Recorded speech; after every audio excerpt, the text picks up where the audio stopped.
Assalamualaikum warahmatullahi wabarakatuh.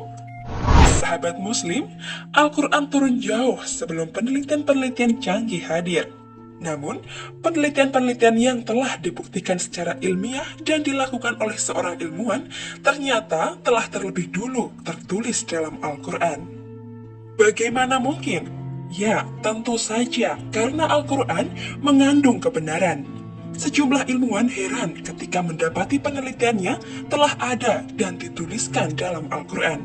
Nah, fenomena apa sajakah yang telah terbukti kebenarannya secara ilmiah yang sebelumnya telah dituliskan dalam Al-Quran? Temukan jawabannya dengan menonton video ini hingga akhir ya, agar tidak salah paham.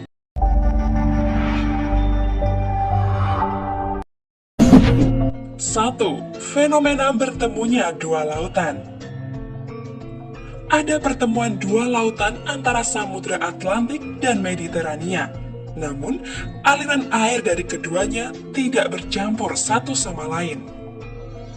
Jacques-Yves Cousteau merupakan seorang oceanographer yang berkebangsaan Prancis menemukan pertemuan kedua lautan tersebut. Menurut oceanographer itu, fenomena ini seperti ada dinding yang membatasi kedua aliran air tersebut, sehingga tidak bercampur. Seorang muslim pun memaparkan kepada Cousteau bahwa fenomena ini sudah disebutkan dalam Al-Quran. Dia membiarkan dua lautan mengalir, yang keduanya kemudian bertemu. Antara keduanya ada batas yang tidak dilampaui masing-masing.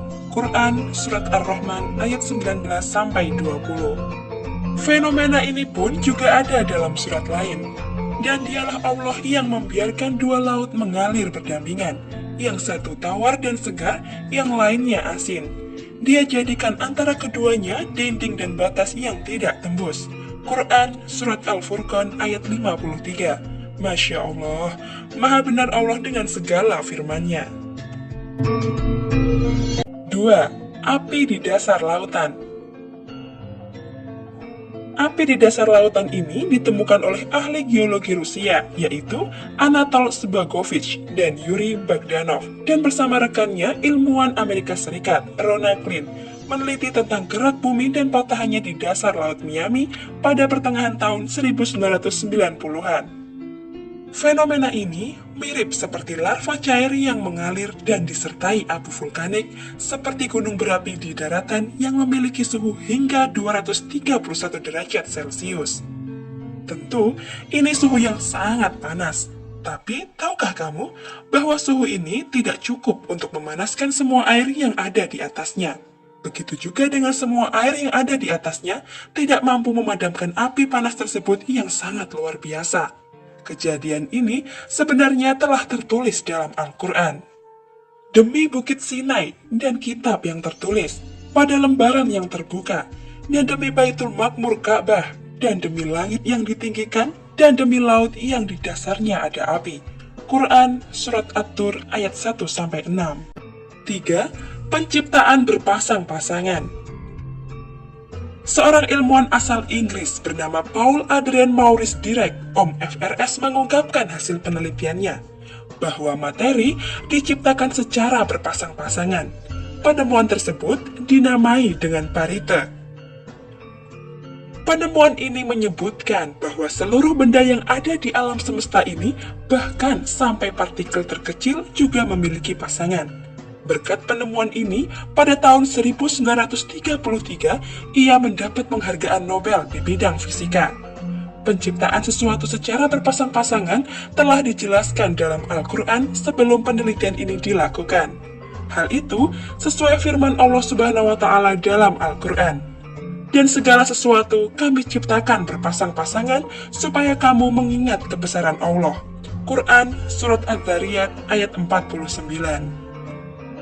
Kandungan ayat ini mengungkapkan bahwa yang berpasang-pasangan bukanlah manusia saja, akan tetapi juga seluruh makhluk ciptaannya. Hewan ada yang jantan, juga ada yang betina. Bahkan, tumbuhan pun ada pasangannya. Ada jantan dan betina layaknya hewan. Hal ini telah diungkapkan oleh ilmuwan botani modern. Terkait tumbuhan yang berpasang-pasangan juga sudah tertulis dalam Al-Quran sejak Al-Quran diturunkan 14 abad yang lalu. Dan dia menurunkan dari langit air, maka kami keluarkan dengannya berpasang-pasangan dari tumbuh-tumbuhan yang beraneka ragam, warna dan rasa. Quran, Surat At-Toha ayat 53.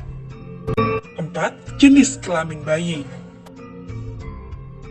Hasil penelitian pada abad ke-28 dalam ilmuwan genetika memaparkan bahwa penentuan jenis kelamin bayi itu ditentukan oleh sperma pria. Dalam sperma tersebut terdapat 2 kromosom, yaitu kromosom X yang isinya sifat-sifat kewanitaan dan kromosom Y yang isinya sifat-sifat kelaki-lakian. Dalam sel telur wanita hanya mengandung kromosom X saja, jadi jenis kelamin bayi ditentukan oleh sperma yang membuahi dan mengandung kromosom X dan Y. Sebelum penemuan tersebut, orang-orang mengira bahwa jenis kelamin berasal dari wanita. Terkait dengan jenis kelamin bayi sudah dituliskan dalam Al-Quran jauh sebelum penelitian tersebut dilakukan. Dialah yang menciptakan berpasang-pasangan pria dan wanita dari air mani apabila dipancarkan. Quran Surat An-Najm ayat 45-46. 5. Jasad Fir'aun yang masih utuh. Presiden Prancis menawarkan bantuan kepada kerajaan Mesir pada tahun 1975 untuk mempelajari, meneliti, dan menganalisis mumi Fir'aun atau Ramses II yang sangat terkenal. Fir'aun yang dimaksud di sini adalah Fir'aun yang hidup pada zaman Nabi Musa alaihi salam. Fir'aun tersebut tenggelam di Laut Merah ketika mengejar Nabi Musa alaihi salam. Penelitian yang dipimpin oleh Profesor Dr. Maurice Busil berhasil mengungkapkan bahwa terdapat sisa-sisa garam yang masih melekat pada jasad tersebut. Hal ini telah dijelaskan dalam Al-Quran jauh sebelum penelitian ini dilakukan. Maka hari ini kami biarkan engkau Fir'aun terlepas dari badanmu yang tidak bernyawa di telan laut, untuk menjadi tanda bagi orang-orang setelahmu, supaya mereka mengambil pelajaran. Dan ingatlah, sesungguhnya kebanyakan manusia lengah terhadap tanda-tanda kekuasaan kami. Quran Surat Yunus ayat 92. 6. Dasar laut. Kedalaman air laut yang kira-kira 200 meter hampir tidak ditemukan cahaya. Bahkan dengan kedalaman 1 km atau lebih, dipastikan bahwa cahaya tidak ada yang bisa tembus ke dalam. Hal ini diketahui setelah dilakukan penelitian dengan menggunakan alat modern yang bisa menyelam ke dalam paling jauh ke dalam samudra. Hal ini sebagaimana telah dijelaskan dalam Al-Quran sebelum penelitian ini dilakukan. Atau keadaan orang-orang kafir seperti gelap gulita di lautan yang dalam, yang diliputi oleh gelombang demi gelombang, di atasnya ada lagi awan gelap. Itulah gelap gulita yang berlapis-lapis. Apabila dia mengeluarkan tangannya, hampir tidak dapat melihatnya. Barang siapa tidak diberi cahaya petunjuk oleh Allah, maka dia tidak mempunyai cahaya sedikitpun. Quran Surat An-Nur ayat 40. Sahabat muslim, adanya beberapa penelitian yang ternyata sebelumnya telah tertulis dalam Al-Quran membuat kita semakin yakin bahwa Al-Quran adalah sebenar-benarnya kitab suci yang isinya adalah wahyu Allah Subhanahu wa Ta'ala. 7. Siklus air. Sahabat muslim, ketika kamu bersekolah, pasti belajar IPA. Dalam pelajaran IPA tersebut, proses terjadinya hujan terjadi melalui beberapa tahapan. Air yang ada di permukaan bumi, baik itu di lautan, sungai, maupun di kolam, akan menjadi uap ketika terkena sinar matahari. Uap inilah yang akan naik ke udara dan kemudian menggumpal membentuk awan. Awan ini pun bisa singgah di mana saja ditiup angin, sesuai kehendak Allah Subhanahu wa Ta'ala. Jika kandungan air dalam awan tersebut sudah jenuh, hujan pun turun, dan nantinya air itu akan kembali lagi ke lautan. Proses ini pun ternyata sudah dijelaskan dalam Al-Quran. Allah, dialah yang mengirimkan angin. Lalu angin itu menggerakkan awan, dan Allah membentangkannya di langit menurut yang dia kehendaki, dan menjadikannya bergumpal-gumpal. Lalu engkau lihat hujan keluar dari celah-celahnya. Maka, apabila dia menurunkannya kepada hamba-hambanya yang dia kehendaki, tiba-tiba mereka bergembira. Quran Surat Ar-Rum ayat 48. 8. Tumbuhan bertasbih. Majalah sains terkenal bernama Journal of Plant Molecular Biology mengungkapkan hasil penelitian tentang suara ultrasonik yang berasal dari tumbuhan. Penelitian dilakukan tim ilmuwan yang berasal dari Amerika Serikat. Penelitian ini dipimpin oleh Profesor William Brown dari Carnegie Mellon University Amerika Serikat ini merekam dan menyimpan suara ultrasonik yang berasal dari tumbuhan. Kemudian diubah menjadi gelombang elektrik optik yang bisa ditampilkan di layar monitor dalam bentuk rangkaian garis. Ternyata, garis-garis tersebut membentuk lafaz Allah, yang belakangan diketahui bahwa itu adalah kalimat tasbih. Fenomena ini ternyata telah dijelaskan dalam Al-Quran. Langit yang tujuh, bumi, dan semua yang ada di dalamnya bertasbih kepada Allah, dan tak ada satupun melainkan bertasbih dengan memujinya. Tetapi, kamu sekalian tidak mengerti tasbih mereka. Sesungguhnya, Dia adalah Maha Penyantun lagi Maha Pengampun. Quran Surat Al-Isra ayat 44. 9. Ciri khas setiap manusia adalah sidik jari. Salah satu bagian tubuh manusia yang bisa digunakan untuk dijadikan sebagai acuan identifikasi adalah sidik jari. Karena sidik jari manusia adalah ciri khas setiap orang. Bahkan, sidik jari menjadi metode yang digunakan dalam penyelidikan. Rupanya, hal tersebut dijelaskan dalam sebuah buku berjudul Miracle of Al-Quran dan As-Sunnah. Setelah penelitian tentang sidik jari pada tahun 1880 yang dilakukan oleh Sir Francis Gould, hal ini pula lah yang menjadi salah satu alasan polisi menggunakan sidik jari dalam mengidentifikasi pelaku kejahatan. Sidik jari orang yang satu dengan orang lain tentunya berbeda, sehingga menjadi alasan untuk digunakan mengenali pelaku tindak kejahatan. Perihal sidik jari telah dijelaskan dalam Al-Quran. Apakah manusia mengira bahwa kami tidak akan mengumpulkan kembali tulang belulangnya? Bahkan, kami mampu menyusun kembali jari jemarinya dengan sempurna. Quran Surat Al-Qiyamah ayat 4. Sidik jari sebagai ciri khas setiap orang, menjadi alasan digunakannya sidik jari dalam kartu identitas yang juga digunakan di seluruh dunia. Selain itu, sidik jari juga digunakan pada smartphone sebagai sistem keamanan, karena sidik jari dinilai mampu menjaga keamanan data yang canggih dalam perangkat teknologi. 10.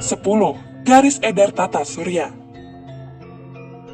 Ahli astronomi mengungkapkan bahwa matahari bergerak dengan kecepatan hingga 720 km per jam ke arah bintang Vega pada solar effect yang merupakan nama sebuah garis edar. Tentu, pergerakan ini sangat cepat. Hal ini dapat diartikan bahwa matahari bergerak kurang lebih 17.280.000 km dalam kurung waktu sehari. Tak hanya matahari, semua planet, satelit dalam sistem gravitasi matahari juga menempuh jarak yang sama. Bahkan, semua bintang pun, fenomena tata surya dan garis edar telah dijelaskan dalam Al-Quran sebelum penelitian dilakukan.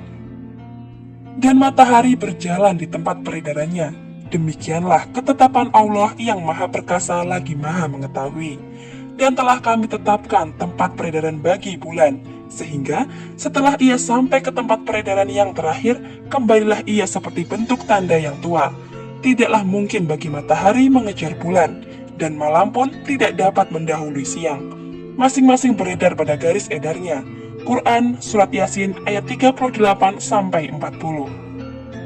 Sahabat muslim, itulah 10 fenomena kebenaran Al-Quran yang juga telah dibuktikan oleh penelitian ilmiah. Para ilmuwan pun takjub dengan fenomena Al-Quran yang akhirnya terbukti dengan penelitian ilmiah. Padahal, ketika Al-Quran diturunkan, belum ada alat-alat yang canggih yang bisa digunakan untuk penelitian. Wallahu a'lam bishawab. Nah, sahabat muslim, jangan lupa untuk berbagi informasi dengan cara like dan share video ini. Karena sebaik-baik manusia adalah yang paling bermanfaat bagi manusia. Jadi, setelah menonton video ini, tidak ada lagi keraguan di dalam Al-Quran, dan memang seharusnya tidak ada. Wassalamualaikum warahmatullahi wabarakatuh.